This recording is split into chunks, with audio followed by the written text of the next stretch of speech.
Hi, I'm Pat Summerall, your host for Great Teams, Great Years, and Great Games.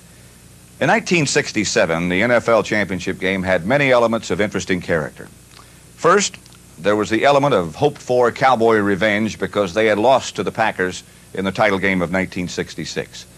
Second, there was the element of the young, developing team challenging the old, established power. Third, on this day, was the elements themselves, because in Green Bay, Wisconsin, it was so cold you could throw a bucket of hot water into the air and it would come down looking like snow. Normally, players and fans would suffer from such frigidity.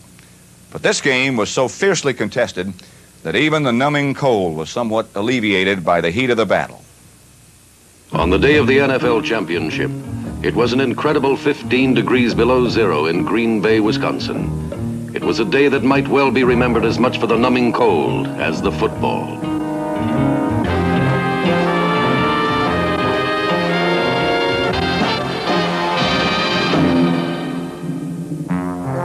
But the frigid pall of winter is a way of life in Green Bay, and droves of Packer fans poured into Lambeau Stadium hours before game time. Most went through the turnstiles with their tickets tightly clenched in frozen hands. Others took a more unorthodox approach. Inside, the crowd resembled a multi-headed dragon as they huddled, shivered, and patiently awaited their beloved Packers.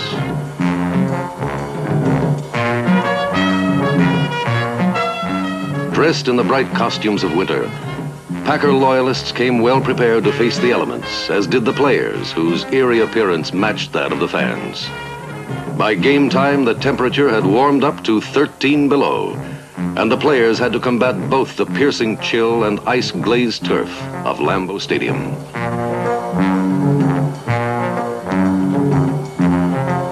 Even on the bench, the intense cold found them. Herded into bleak dugouts, the players waited grimly until it was time to return to the wars. But professional football players are a special breed. Men who manage to disdain and overcome the conditions that visibly affect their play. Conditions that would cause a receiver to drop a perfect pass or fumble a wind-blown punt. Timing and execution is crucial, even under ideal circumstances, and at times the slippery field betrayed both teams.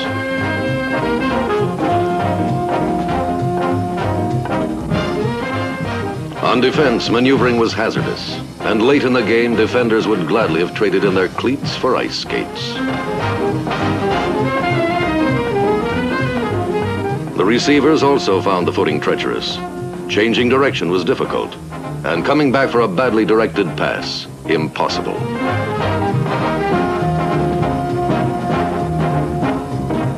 The player the conditions most affected was Cowboy receiver Bob Hayes, pro football's fastest player.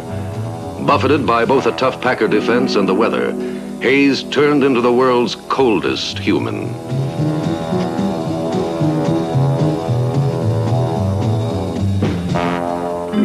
The stage was set. Conditions would dictate the strategy, but it would be the players who would decide the final outcome in pro football's coldest war.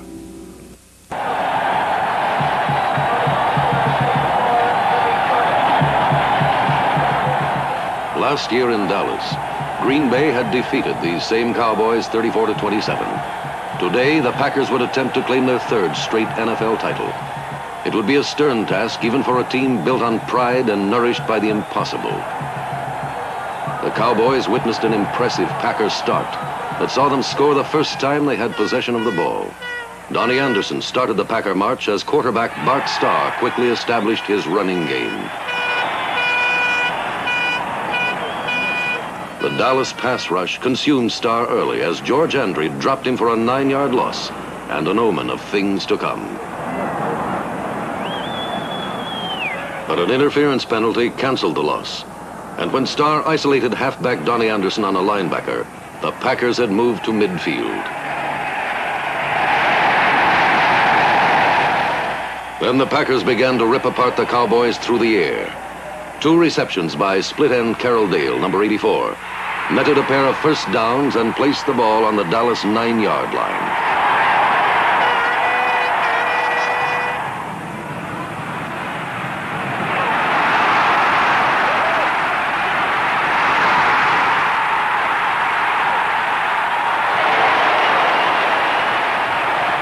One play later, Boyd Dowler took a pass over the middle for a touchdown.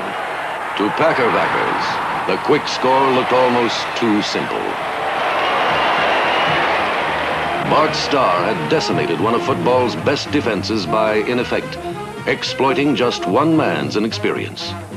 Twice he had sent the crafty Dale to test young cornerback Mike Johnson, number 23. Dale beat him to the inside, then to the outside.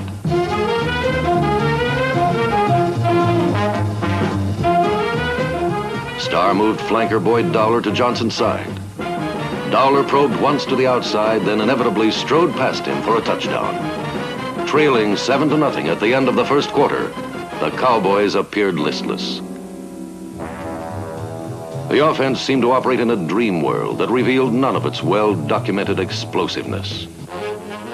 On the other hand, the Packers, guided by Starr's leadership, operated flawlessly with almost mechanical brilliance. Early in the second period, they launched another drive, relying this time on setbacks Ben Wilson, number 36, and Travis Williams, number 23.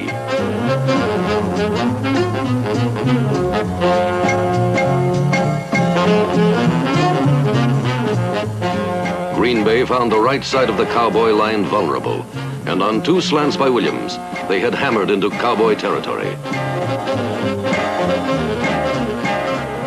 Confronted with a 3rd-and-1 situation, Starr took one of his calculated risks, and it worked. After faking into the line, Starr calmly threw a perfect 43-yard strike to Dowler for the Packers' second touchdown and a comfortable 14-0 lead.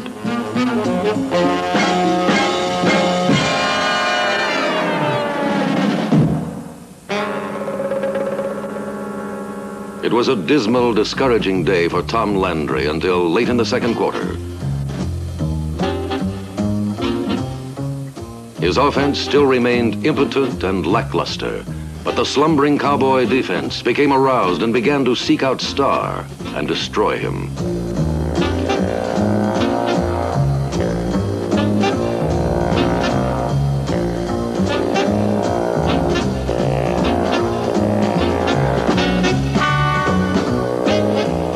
Now the Cowboys, not the Packers, who made the brilliant individual plays and began to resemble the 11 men called the Doomsday Defense.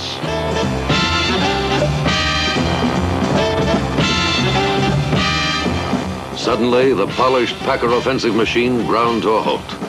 The constant pressure forced a fumble from the usually imperturbable Starr, whose first error was converted into a touchdown by the Dallas defense.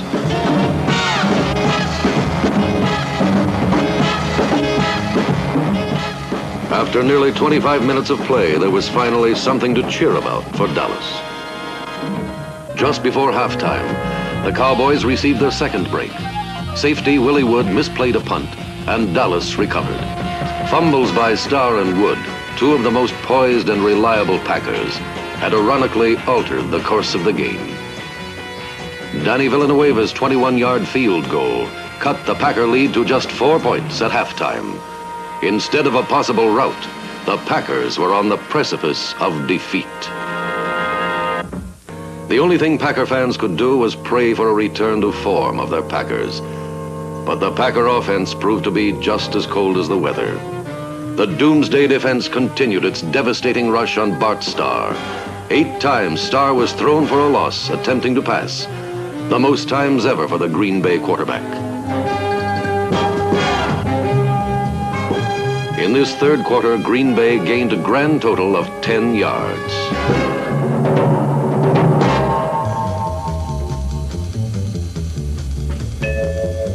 However, the essence of the third quarter was contained in 2 Dallas drives which ultimately failed for the same reason. For the first time in the game, the Cowboy offense launched a serious assault at the Packer goal.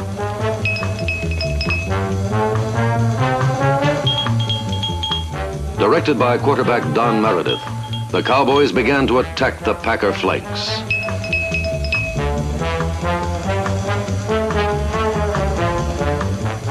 The man most responsible for Dallas's success was setback Dan Reeves, number 30, who skipped through large holes in the defense and led the Cowboys to the Packer 18-yard line.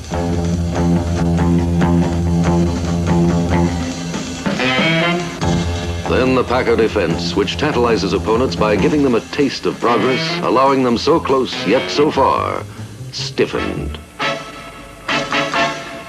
They denied Reeves access to the outside and forced Meredith into a crucial 3rd and 14 situation.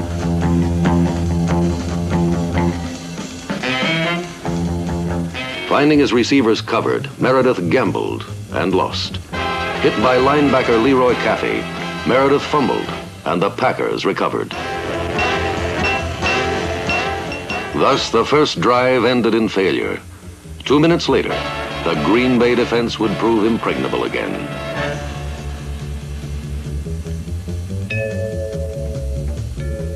Again, Reeves was the catalyst for the second drive. By running and receiving, Reeves gave Dallas its final scoring chance of the period. Dallas reached the Packer 32 and went no further. A blitz by Leroy Caffey buried Meredith for a huge loss and forced a futile field goal attempt by Danny Villanueva.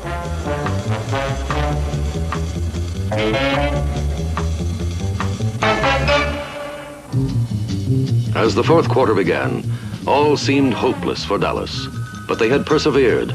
And on the first play of the last quarter, they stunned Green Bay with an option pass from Dan Reeves to Lance Rensel for a touchdown.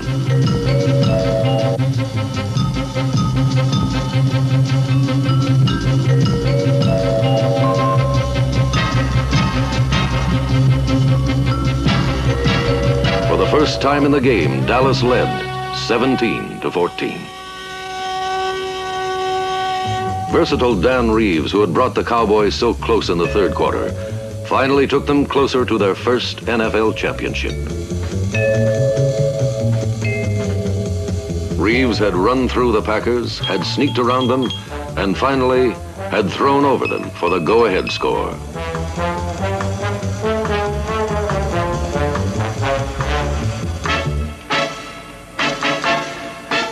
As the temperature dropped and the field turned to ice, it was now the Packers who appeared tense and bewildered. For the first time since early in the second period, Green Bay crossed midfield on a pass from Starr to Dowler.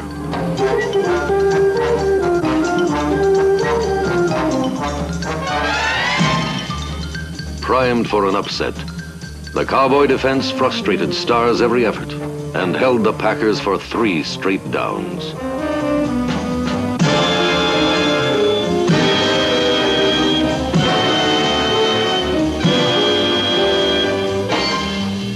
On 4th down, Don Chandler attempted a 40-yard field goal that fell harmlessly short.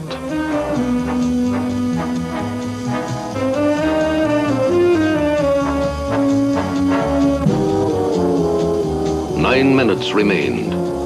To claim their first NFL title, Dallas had to score if possible. If not, they had to maintain possession of the ball.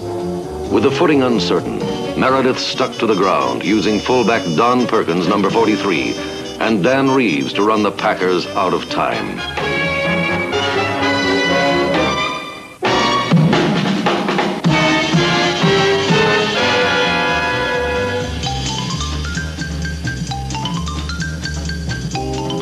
The plan worked until the Packer defense began to assert itself. The rigid Green Bay defense trapped Reeves for a loss and forced Meredith into something he didn't want to do: pass. Meredith scrambled out of the pocket and found tight end Frank Clark for an important first down at the Cowboy 41.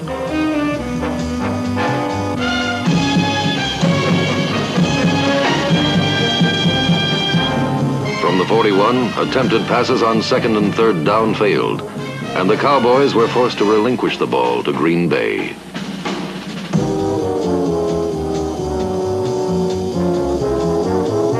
Two distinct elements, the weather and the Packer defense, which had stymied Dallas nearly all day, crushed them when it counted the most.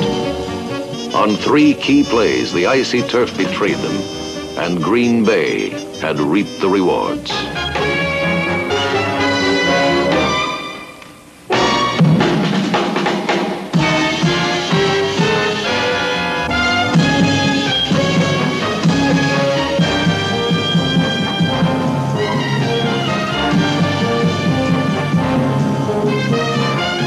By failing to run out the clock, Dallas was forced to punt to Green Bay.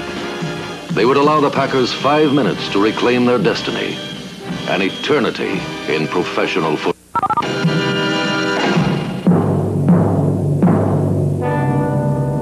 Now Brought the game to its thrilling climax. 2 Star-to-Dollar touchdowns had given the Packers a quick 14-0 lead. But Dallas had rallied on a touchdown scored by their defense.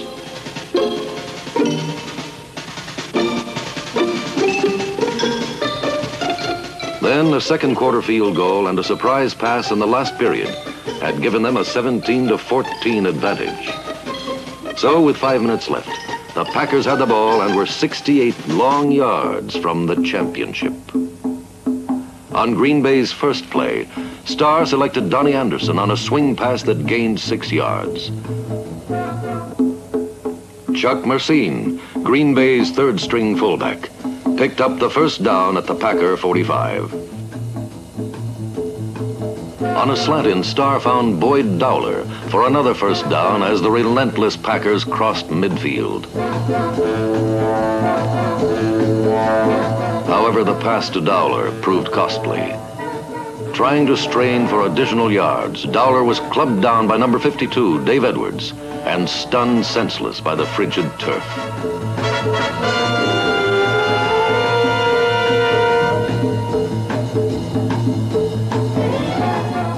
With Green Bay at their 42 and 3.5 minutes to play, the Cowboys' title dreams were seemingly crumbling away when their defense came up with its biggest play. End Willie Towns slipped through a gap and smothered Anderson for a 9-yard loss. Now it was 2nd and 19, and Starr would have to produce a miracle.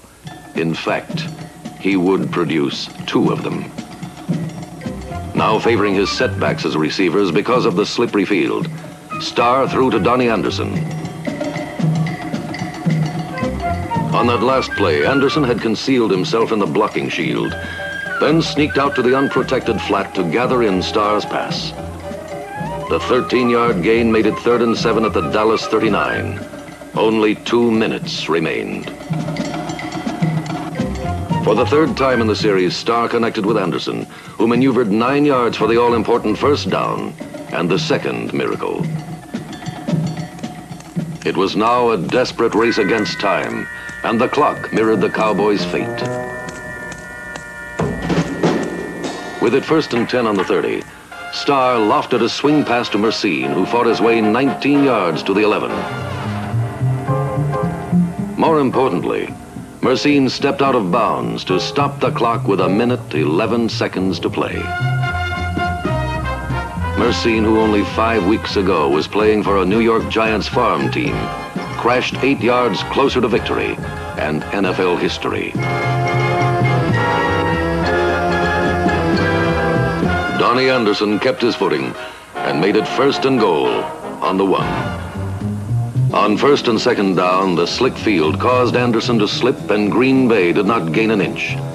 The icy field, which for most of the game had been Green Bay's most formidable ally, became their tormentor, and with 16 seconds to play, Starr called his last timeout.